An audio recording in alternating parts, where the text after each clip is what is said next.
team members, teachers, and dear students. I am Ranjita Logishetty, Principal TSMS, Nedumnur, Nalgonda District. Welcome you all to the Economics webinar session of the Unit 2, Part 3, Population and Human Resource Development. Humans as a resource means the size of population of a country along with efficiency in their skills, knowledge, technology, production, organizational abilities, and foresightedness, which play a paramount role in the overall economic development of a country like us. Let us learn in detailed way in today's session about human resource development hosted by Srimati G. Sridevi Garu, PGT Economics from TSMS Miridodi, Siddipet District. Madam has completed her master's in commerce as well as economics. She did her post-graduation diploma in business administration and she has also done her bachelor's degree in education. She worked in St. Anne's and St. Francis Junior Colleges for 7 years and she also has worked as a humanities faculty in Villa Mary Institute of Technology at Somajiguda for 4 years. Presently, she is working as a PGT in economics from past 7 years at TSMS Miridodi. Madam has work experience from all the renowned educational institutes. So let us welcome Sridevi ma'am. Over to Sridevi ma'am. Welcome ma'am. Good afternoon. Thank you, ma'am. Good afternoon to the principals, teachers, lecturers, my dear students and viewers. Today, topic what I'm going to teach is population and human resource development. Overview of the contents are occupational and sectoral distribution of population in India, human resource development, concept and importance, role of education in economic development and education in India, role of health in economic development and health in India, Human Development Index, and views of Amartya Sen on human development. Coming to our learning objectives, students will be able to understand the importance of human resource for the economic welfare, to understand that it is not quantity but quality of population is important for the economy, and to analyze the role of health in economic development, and they will be able to synthesize that development requires the removal of sources of unfreedom like poverty, poor economic opportunities, and negligence of public facilities. Occupational and sectoral distribution of population in India. Labor is a primary factor of production and also it activates the other factors and makes them useful for production purpose. Students, as we know that in intermediate first year economics, we have studied the 4 factors of production. They are land, labor, till an organization. The 4 factors play a very important role in production. In that, labor is a very important factor, a primary production. It makes the all other bring together. It could be the organizer, all the 3 factors together and put it in the production process. As we know that labor are of 2 types, physical labor and mental labor. Physical labor are the laborers keep their strength, stamina in the activity where they are involved into it. Whereas coming to mental labor, they use their intellectual knowledge, the brains, they keep it in their activity they involved. Example, doctors, lawyer, engineers, teachers, lecturers, professors, administrators, etc. So labor plays a role. Either it could be a physical labor, either mental labor plays a very important role in production purpose. As we know, the occupation structure of the country refers to the distribution of its population according to different. So whatever the population what we have in a country will be distributed different occupations. Now let us see the different occupations which are divided into 3 types. Primary sector, secondary sector, and tertiary sector. Coming to the first sector, that is primary sector, which includes agriculture, animal husbandry, forestry, fishery, etc., which are collectively known as primary activities students. And they are primary because their products are essential for human existence, and these are carried on the help of the nature. Means they are very much interlinked, very close to the nature. Either it could be agriculture, animal husbandry, forestry, fishery, which are connected, and the primary existence of human being depend upon this primary sector. Coming to the second sector, that is manufacturing industry. In this manufacturing industries, we have three types of industries: large scale, medium scale, and cottage industries. When you talk about scale over here, students, what is scale? Scale is nothing but investment what you're making in the business, or the investment made by the entrepreneurs or the businessman or the manufacturer, whatever the investment they are making, the amount, the capital, what they are investing in the business, that is called as a scale.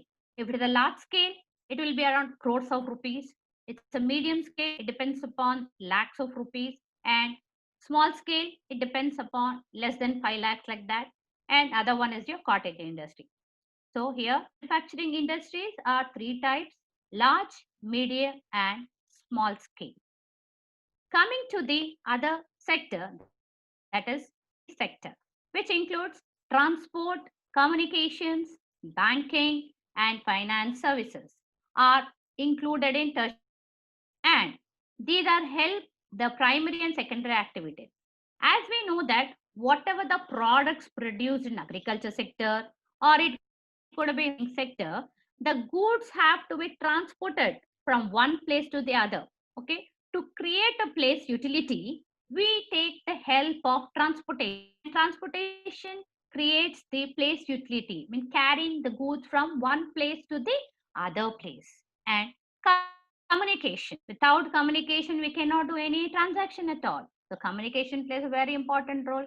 Without two people talking, we cannot do communication. Communication plays a very important role. Coming to banking and financial services, without money, the bank is nothing but which provides loans, money to the business entrepreneurs. So with the capital investment made in the business, then only we can do any kind of production. We can buy raw material and start the production activity. So banking and financial services are very important. And this kind of sector, that is your tertiary sector, will coordinate the primary sector and the secondary sector. So all three sectors go together, which are equally very important for the economic development. Economic development and occupational distribution. Transfer of population from agriculture to industry and eventually to service is considered as the index of economic development. When you want to see the progress of any country, we can see there will be a occupational shift from agriculture to industry, then eventually to tertiary sector, the service sector. According to A.G.B. Fisher, also said the same. We may say that in every progressive economy, there has been a steady shift of employment and investment from the essential primary activities to secondary activities of all kinds, and to a still greater extent into tertiary production. So overall, A.G.B. Fisher also says the same. There should be a steady shift of employment, and investment should be done from primary to secondary, secondary to tertiary. According to Hans Singer, he also says that economic development will be achieved by transforming an 85% agriculture dependent country into just 15% agriculturally dependent country. Then we can achieve economic development according to Hans Singer. Here, there's some data, students. Just look into the screen. Occupational distribution of working population in India. We have three sectors: occupation, primary, secondary, and tertiary sector. And you have 1951 to 2019, you have a data over here. So when you see, clearly observe that So in the beginning, 1951, primary sector is 72.1. When compared to 2019, it is 42.39. That means it has reduced. Means occupational structure has changed from primary to the other sector. Coming to secondary sector, it is 10.7% to 25.58. Means it is here also increased. And treasury sector 17.2 to 32.4. So it's a drastic change we can say. So lot of tertiary sector given more importance for the economic development of any country. Based on the data, there are certain points which you have to make a note over here, students. Agriculture remained the main occupation of the people over the period 1951 to 2019. So from 1951 to 2019, there is a shift, but we can see, but the main source, the main occupation of the people was agriculture. And there is a major 1991 to 2019 with the percentage of labor force in primary sector falling to 42% in 2019 from 1991. In 2019, 26% of the working population is employed in the secondary sector against 7% in 1951. And during the period 1991-2019, the proportion of labor force in secondary significantly from 13 to 26%. The proportion of workers employed in tertiary sector increased over the years 60 years from 1951 to 2019. In 2019, 32% of the working population employed in tertiary sector was again 17% in 1951. So with the data, we can analyze this kind of information. Coming to the second part of the topic is your human resource development. Human resource development plays a very important role in integrating use of training, organization, and care efforts to improve individuals, group, and organizational effectiveness. Human resource development, the key competences that enable individuals in organizations to perform current and future jobs through a planned learning activity. You can see the picture over here, students. Train, empower, then they get a, okay? So that's the flow. Okay, when you educate, you get a training. When you are trained, you get empower. And when you are empowered, you get a reward. It's a circular. So education, train, empower, reward, it's a circular flow where people get developed. You can improve your human resource over here. Coming to the concept and importance, many investigations have shown that the output increased at a much higher rate than can be explained by an increase in physical inputs like labor and physical capital. So labor, we are aware of it, physical labor, mental labor. But coming to physical capital, what is physical capital? Resources are the tools and machines that human needs to turn natural resources into a final products. Like example, plant and machinery, tools, office equipments, etc. So with the help of this physical capital, labor or the employees will be get more acquainted and they can do their work very effective manner. So along with your physical inputs, which we call it as labor and physical capital, are very, very important for the human resource development. Because the quality of human beings as a productive source is improving due to improvement in education skills. We have to concentrate over here. Education skills, availability of health services are very important. Along with that, physical capital, human resource development is playing an important role in economic for any education skill, health services, along with that, human capital, which adapts and the human will be developed. So you can see the pictures over here, students. Okay, that is your education skills plus added your health services, added to your human capital, then automatically your human resource will be developed. that can be achieved. There are 5 activities by Theodore W. Schultz. He given 5 investment statements. Let us go into it.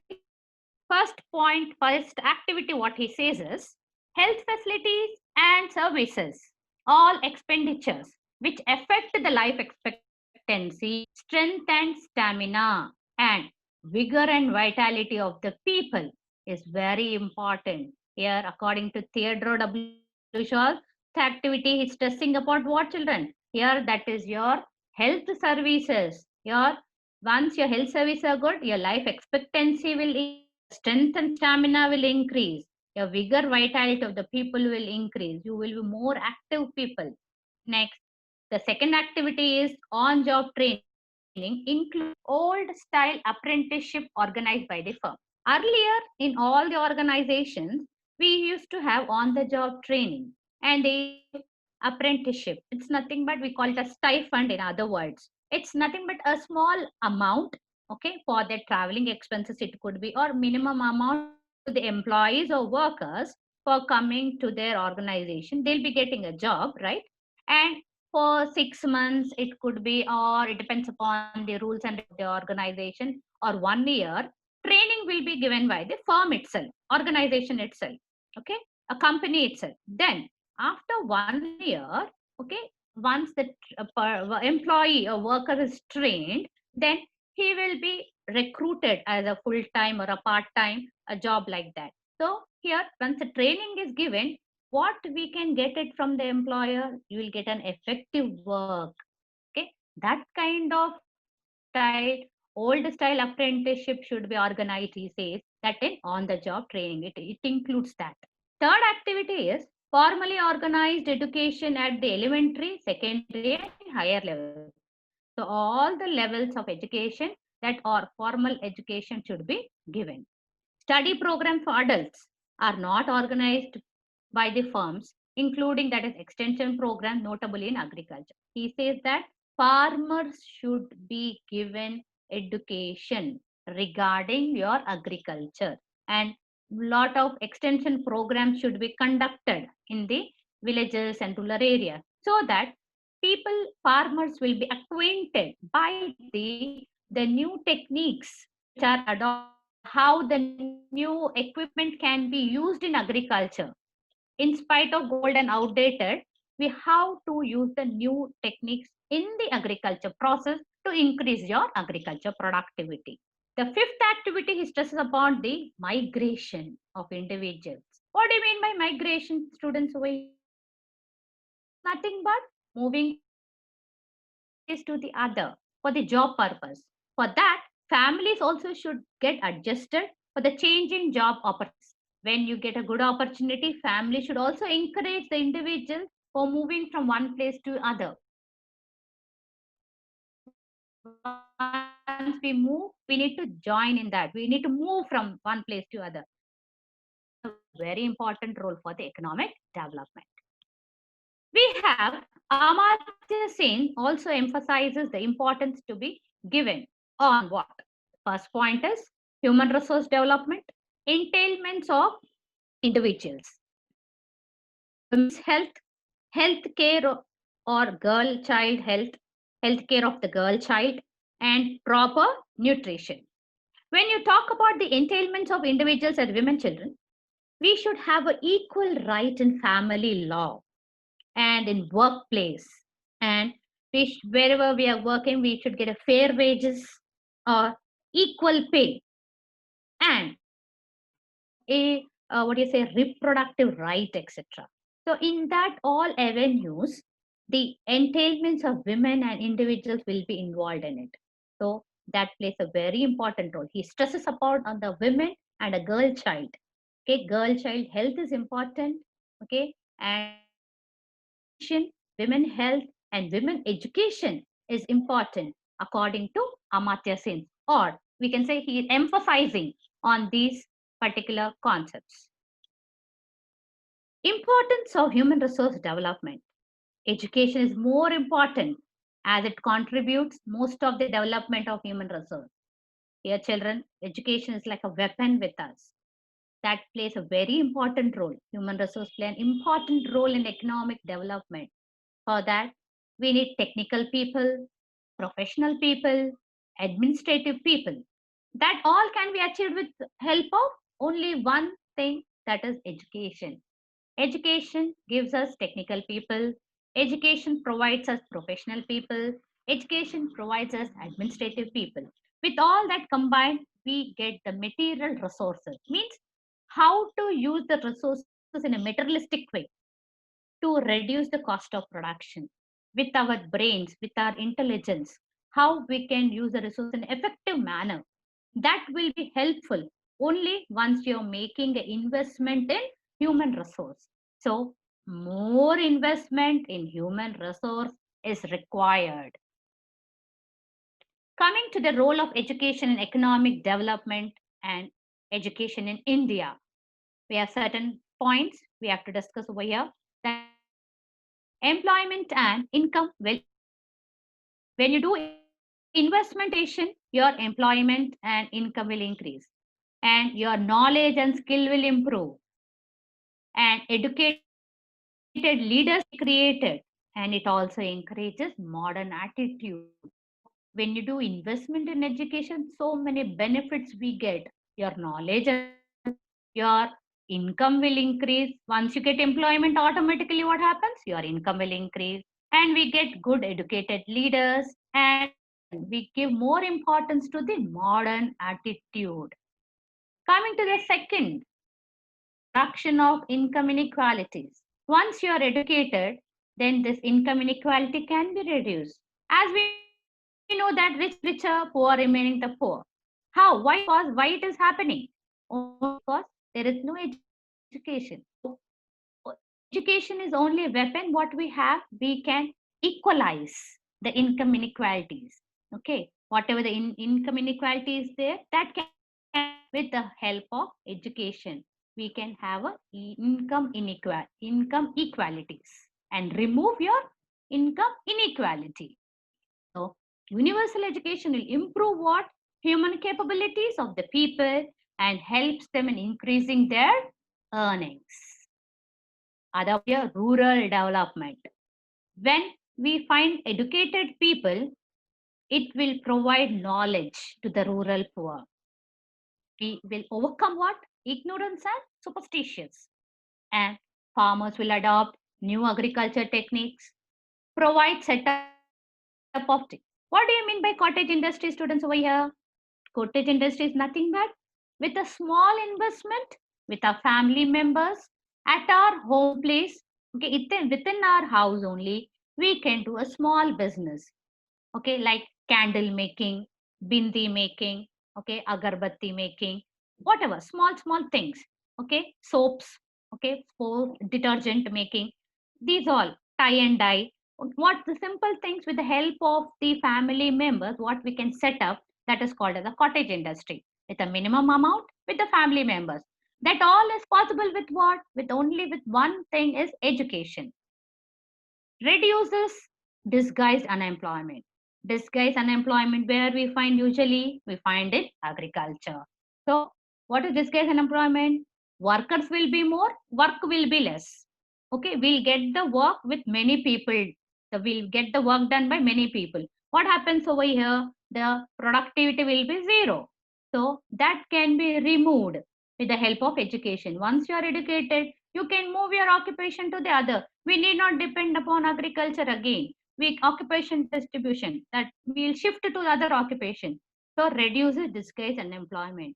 So in rural areas, these kind of important, like once we are educated, provide knowledge to rural poor, overcome ignorance and superstition, farmers adopt new agriculture technique, provide setup of cottage industries, and reduces disguised unemployment. Coming to other one is family planning. As we know that if the women is educated, okay, we will be working. Okay, we will go for higher education. What happens when the woman is helping in the financial matters in the family? So automatically our standard of living will improve. Standard of living means what? The way we live is called as standard of living. And it will restrict the size of the family. So once we are educated, we will have a proper knowledge how to reduce the family. What are the techniques to reduce your family can be adopted by the women. And best method of family planning measures will be taken by the women. And if the woman is educated, she will seek employment, obviously. And automatically, what happens when she is educated, she will be working. When she is working, is a woman employee, okay, she cannot give birth to many children. She will go automatically, she'll restrict the size of the family. And even though if she is working, upbringing becomes very difficult, right? So when upbringing become difficult, she prepares her mind to restrict her family size. Okay, so educated women play a very important role in the family planning techniques. Coming to the other point is on the job training. Many firms provide on the job training to their workers. So on the job training means I already told training, once educate, train, and then they get a reward. Okay, they get more enthusiasm and they can give a very good effective work in the organization. Improvement in human capital increases. So already I spoke about human capital, the office equipment, it could be a machinery, whatever the resources what we are using in the production activity, we will be knowing how to minimize them and how to use them in a proper way. That all depends upon the training given in the on the job. Productivity of physical capital increases skill and efficiency and also increases the production. It's all interlinked, children, over here. Okay, job, training, human capital, productivity, physical capital, skill, and production increases. These are all interlinked, all are connected. So this is very, very important. Apart from this, okay, we need skilled manpower, research in science, responsible behavior. Responsible behavior of any individual, wherever you're working, whatever activity you're doing, you should be responsible. And political stability, as we know that the politics, okay, the government should be stable. Added with that, transmission of culture heritage. So we should not forget our culture. That transmission should be there and it should be given to the further generation. Added all this, economic development will be achieved, like skilled manpower, research in science, responsible behavior, political stability, transmission of culture heritage. Okay, along with the other points we discussed, these are also very important for the economic development. Coming to education in India, public expenditure to GDP in India was stagnant for the first 3 decades. Decade means 10 years, children. So first 3 decades means the first 30 years after independence, there was not much importance was given to education. Proportion of public expenditure since mid 1980s, only after 1980, slowly the expenditure on education was investing. What is public expenditure? Expenditure made by the government for the welfare of the people, welfare of the country. Okay, welfare of the people living in the country. That is public expenditure. So that has been increased when from since mid 1980s only, slowly the public expenditure was contributed for education in India. Coming to budget 2020, Union Finance Minister Nirmala Sitharaman budget this year could focus on enhancing spending on education infrastructure in the country while pushing of an improvement in the overall education system. Academicians and industry leaders expect several reform measures on strengthening the education system. India spends 4.6% of its total GDP on education and ranks 62nd in the total public expenditure on education per student. Experts have called for raising the education expenditure to 6%, which is also to sync with the Niti Aayog target to improve education quality in India. When you see the table over here, literacy rates in India, it's very clear. When you see the literacy rate in 1951 and 2011, it is in 51 it is only 18%, in 2011 increased to 74%. It's a lot of increased rate. Means many people started knowing the importance of education. Coming to male literacy, it is 27 to 82%. And female literacy, 9% to 66%. Drastic change we can see. So these days, there is no much difference between men and women. The constitution also enjoined up on the government to provide free and compulsory education to all the children up to the age of 14 by the 1960. In the year 1964, an education commission under the chairmanship of Sri D.S. Kothari, the government national education policy was introduced in the year 1968, children. National policy on education was announced in the year 1986. It envisaged universalization of primary education and adult literacy by 1990. It gave a high priority to qualitative improvement on education, especially technical and higher education, vocationalization of secondary education, etc. The Right of Children to Free and Compulsory Education Act 2009 was passed by the Parliament with the aim to provide useful and relevant elementary education for all children in the age group of 6 to 14. By 2010, the scheme of Sarva Shiksha Abhiyan was also launched in 2001. Okay, make a note of these points, children. A new centrally sponsored scheme, the Rashtriya Madhyamika Shiksha Abhiyan, was launched in 2009 to enhance access to secondary education and improve its quality. University and higher education is also much more important in view of human resource development. Coming to the role of health in economic development. Improvement in health of people increases their productive capacity and quality in human capital. So once the people are healthy, then it increases the productive capacity.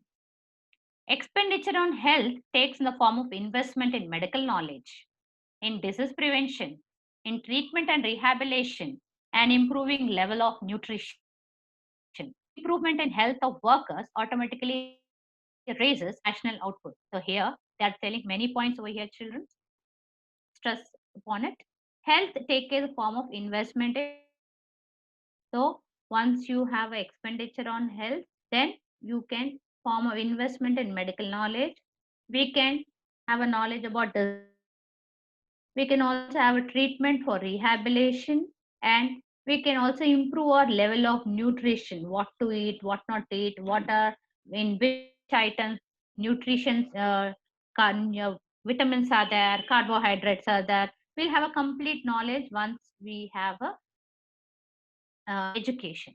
Improvement in health of workers automatically raises your national output. So if the worker is healthy, then automatically what happens? He will raise their national output. Means he'll go regularly. Organization works, puts vigor and vitality, lot of strength and stamina, and then automatically our GDP will increase. Our national output will increase. According to the World Development Report 1993, it stresses upon it reduces the production losses caused by workers' illness. If the worker is ill, he cannot do the work. The production will reduce. So here they say that they will reduce the production losses caused by the worker's illness. And it permits the use of natural resources which were inaccessible because of disease. So whatever the resources which are inaccessible, that can be used. Resources mean not the natural resources as well as the resources in the human. It increases enrollment of children in schools and makes them better able to learn. So if the child is healthy, he will go class by class, go to the next section, next class and all. It will be improving and he will do his schooling, then his college, then his secondary education, then his post-graduation, like that. Okay, graduation, post-graduation, like that, one by one, step by step, he'll be doing only if possible, if he's healthy. So health, if the children enrollment is good in schools, if the children are healthy, and you find a better improvement, and it will increase our economic development. It frees from the alternative use of resources. So once you are educated, they say that the resources what we are using, we will be having different avenues to use our resources in a different way. I mean, you have intellectual knowledge to use the resource in which way, how we can, what are the alternative uses for that resources present. Coming to the health policies in India, you have Mudaliar Committee 1962, Health Survey and Planning Committee, strengthening of existing PHCs, primary health centers, before new centers were established. So the committee says that before establishing the new centers, they would like to strengthen what existing primary health center, they want to strengthen that, then go for the next establishments. Strengthening of district hospitals. So in district hospitals, we don't find special service. That should be provided. And each PHC is not to serve more than 40,000 population. If more population there, infections will be spread. So in every primary health centers, it should not exceed more than 40,000 population. I mean area. If it's a PHC, it should serve not more than 40,000 population. Consolidation advance made in first 2 5-year plans. Constitution of India Health Services on pattern of Indian administrative services were taken. Coming to the 11th 5-year plan proposed by comprehensive approach students. You can see the pictures over here, concentrate. First one is your individual health is important. Then public important, sanitation is important, accessibility food, safe drinking water, feed, mother feed, and hygiene. So on 11th 5-year plan, okay, when it was a comprehensive approach, they have given priority or importance or emphasized shown on these aspects. Okay, individual health, public health, sanitation, safe drinking water, accessibility of mother feed, and hygiene was given importance by the 11th 5-year plan. The key features of National Rural Mission. National Health Programs of India includes your first one, your National Rural Health Mission, making health delivery system functional and at all levels of health system. Improved management through capacity building, involvement of community, means in the villages or panchayat and all, that should be involved. Monitoring progress against the standards. Okay, what are the standards maintained or not? And flexible financing of optimum fund utilization, whatever the finances provided by the government, whether they are using optimally, whether it is flexible or not, like that. And intersectoral coordination of financial enhancement. So whatever financial enhancement is done, intersectoral coordination should be done. The key features of National Rural Health Mission. Concentrate on objectives of National Rural Health Mission children. Reduction in maternal and child mortality. So the pregnant woman dying and newborn children are dying, that has to be reduced. Universal access to affordable and quality healthcare services. Prevention and control of communicable and non-communicable diseases. Access to integrated comprehensive primary healthcare. Population stabilization, promotion of healthy lifestyle. So these are the objectives of National Rural Health Mission. Another important concept, usually you'll get for 2 marks, that is Janani Suraksha Yojana. It's an important component of NRHM in Janani Suraksha Yojana, launched in India on April 12, 2005. JSY, the conditional cash transfer scheme to promote institutional delivery and reduce maternal mortality. Institutional delivery means in olden days and till today, there are some rural areas, there are some interior regions, they do deliveries at homes. Okay, so that should be reduced. We should promote what? Institutional delivery. Means delivery should happen only in hospitals. By that, maternal mortality can be reduced. Means pregnant women, okay, newborn children or with the mother, child will be dead because they are doing at homes. So that can be reduced once the deliveries are happening at hospitals. That is called as institutional delivery.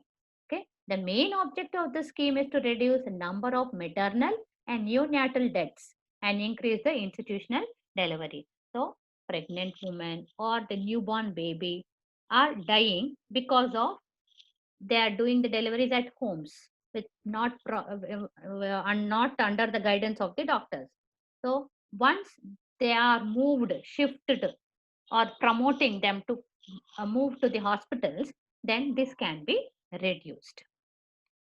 NRHM, National Rural Health Mission, is in the state of Jammu Kashmir, expects to reduce MMR to 100 per 10,000 live birth and infant mortality rate to 30 per 1,000 birth and total fertility rate to 2.1 by year 2015 and 16. That is their target. National Urban Health Mission, coming to the goal to improve the health status of the urban population, but particularly of the poor and other disadvantaged sections, by facilitating equitable access to quality healthcare through a revamped public health system, capacity of urban local bodies. So in urban areas also we find there are some slum areas and some other areas where they are not getting a proper medical facilities. So the goal of National Urban Health Mission is to improve their health status, and the disadvantaged sections which are not getting proper access to that should be given to them. Coming to clean drinking water and sanitation. You can see the picture over here, children, a child holding 2 glasses of water. One is unsafe drinking water, which increases the risk of disease and malnutrition, etc. Whereas clean drinking water is a vital necessity. So drinking clean water is very, very essential for anybody. It's very, very safe. Coming to Human Development Index, the another important concept. UNDP, Human Development Report 1997, describes human development as a process of widening people choice and the level of well-being. To achieve that, we need lead a long and healthy life, acquire knowledge, access to the resource needed for a decent standard of living. So when you want to see whether that human development index you want to calculate HDI is there, first we should concentrate on what point, whether we are leading a long and healthy life. Leading a long life is not important. Healthy life is important. So just keep a point. Leading a long and healthy life. Acquiring knowledge. So knowledge is a boon. Okay, knowledge is power. So that is helpful, that is acquired only with the help of the education. So when you are educated, you acquire knowledge.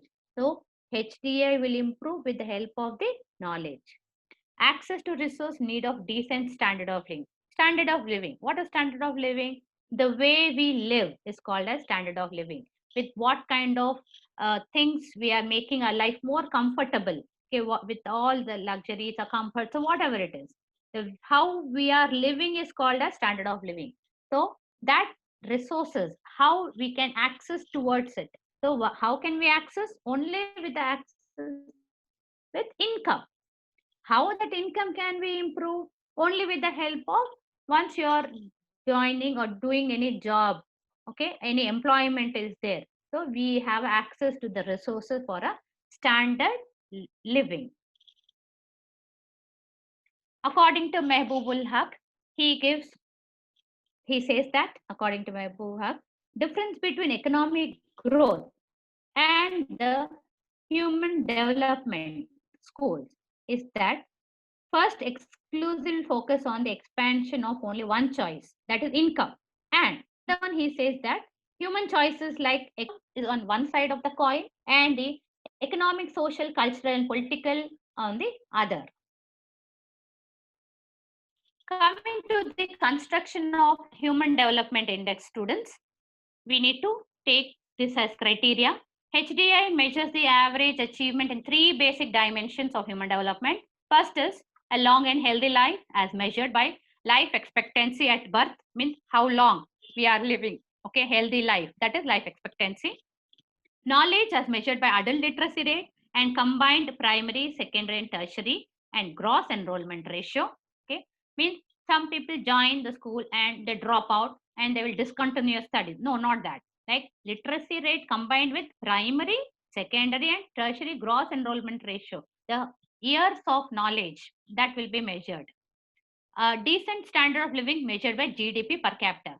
Okay, when you say standard of living, I already explained just now, the way we live is called a standard of living. Okay, how the decent way of living plays a very important role for the human development index. Long and healthy life, knowledge acquired, measured, that is adult data. Before calculating HDI, an index of each of 3 dimensions created, that is, for this minimum and maximum values are chosen for each indicators as given below. See the table here, children. Indicator, that is life expectancy of birth, adult literacy rate, gross enrollment ratio, and GDP per capita. We have to take the maximum value and the minimum value. That we have to put it in the equation form over here. You have a dimension index, that is actual value minus minimum value whole divided by maximum value by. And coming to the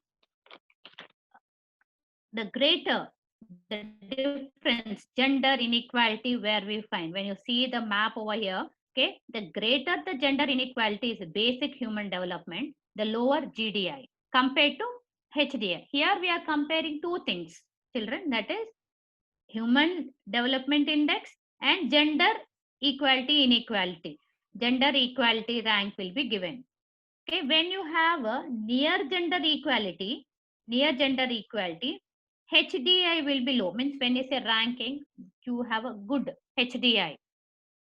That we find near gender equality we find in Canada, USA, Norway, Sweden, Japan, Sri Lanka, Russia. Lot of gender inequality we find in developing countries like Saudi Arabia, Pakistan, Iran, India, and Nigeria.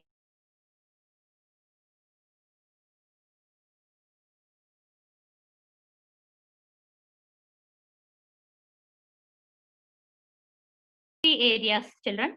One is political participation in decision making power, women and men's percentage share of parliamentary seats, economic participation decision making power, that is measured in two again, male and female percentage of positions as legislators, senior officials and managers, male and female percentage share of professional by female and male estimated earned income. Human poverty index. Coming to the human poverty index, we have variables over here. Percentage of people expected to die before age of 40, percentage of adult illiterates, percentage of people with access to health service and safe drinking water, percentage of malnourished children under 5. So when you want to calculate your HPI, human poverty index, these 4 variables should be taken into consideration. Coming, the very interesting part is gross national happiness index. Gross national happiness index, not calculate any other country. Only national happiness is a philosophy that guides the government of Bhutan. It includes an index which is used to measure the collective happiness and well-being of a population. Gross national happiness is instituted as a goal of the government of Bhutan in the Constitution of Bhutan, enacted on 18th July 2008. Coming to the conclusion of the topic, that is your views of Amartya Sen on human development. Amartya Sen, as we know, that book has written Development of Freedom, published in the year 1999. He is the only Indian who won the Nobel Prize for Economics. He argues that development is a process of expanding the real freedom. So he says that freedom, development as a freedom, like political, civil, social, economic rights of the citizens, okay, women freedom, freedom of press, this all freedom should be given more importance. So here he says freedom creates growth in individuals. Like freedom depends upon the individuals, initiatives, and social effectiveness. He gives priority or 5 important freedoms. He says that political freedom, economic freedom, social freedom, transparency, protective, and security. So When we say political freedom here, children, that is free speech and election. When you talk about your economic opportunities for participation in trade and production, when you talk about social freedom, education and health, and transparency and protective, it's strengthened by one and other. According to Amartya Sen, pride, freedom play a very important role. Coming to your improve your learning, children, what are the concept I dealt today? There are some important expect make it for 2 marks literacy rate, National Rural Health Mission, Janani Suraksha Yojana, National Urban Health Mission, Gender Empowerment Measure, and concept of human resource development, its importance, gender initiation in economic development, health policies and programs adopted in India, and views of Amartya Sen on human development. Thank you.